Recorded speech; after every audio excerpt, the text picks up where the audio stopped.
ನಮ್ಮ ಗುರುಗಳು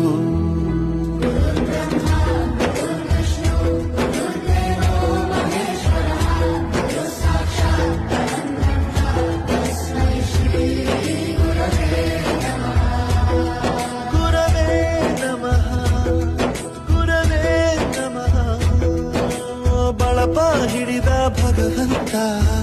ಇರುತ್ತಾನೆ ನಮ ಸುತ್ತ ಅವತಾರ ನಾನಾ ರೂಪವೋ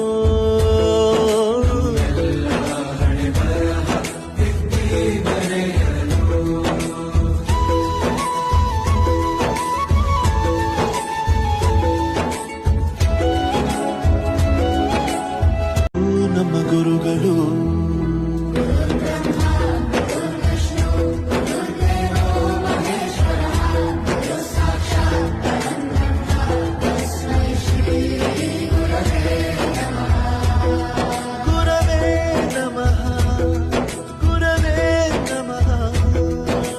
ಬಳಪ ಹಿಡಿದ ಭಗವಂತ ಇರುತ್ತಾನೆ ನಮ ಸುತ್ತ ಅವತಾರ ನಾನಾ